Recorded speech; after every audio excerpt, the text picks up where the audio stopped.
Prime minister India ने बहुत clearly बताया है कि आप बोल लीजिए जो बोलना है, लेकिन बातचीत का टाइम खत्म। 1 मिनट आप हमारे प्राइम मिनिस्टर का बयान सुनिए, फिर मैं आपका रिएक्शन लेता हूं। फिर मेरा जवाब भी लीजिएगा। ये ना भाग जाओ उसका बयान सुना के, क्योंकि प्रधानमंत्री मोदी ने बहुत क्लियरली बताया है कि बातचीत का टाइम खत्म हो चुका है और अब एक्शन का टाइम है। सुनिए हमारे प्राइम मिनिस्टर को।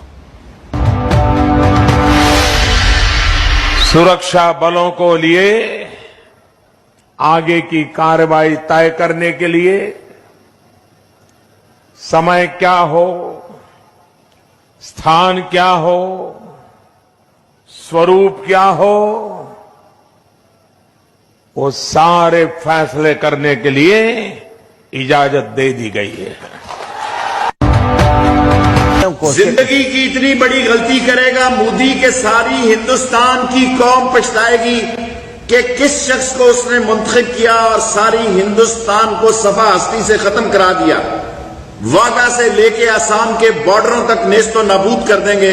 जो पाकिस्तान की तरफ बढ़ेगा, कदम बढ़ाएगा या मैली आंखों से देखेगा।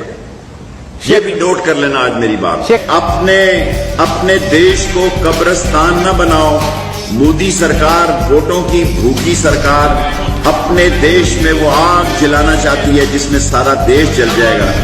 हम तो सुलह, आपसी दोस्ती, हमदर्दी और कश्मीर की आजादी की बात कर रहे हैं। आप हमें सबक सिखाना चाहते हैं। देख लें, accident happens when driver drive foolishly and you want to drive foolishly, you will be punished and history will remember that you asked for it.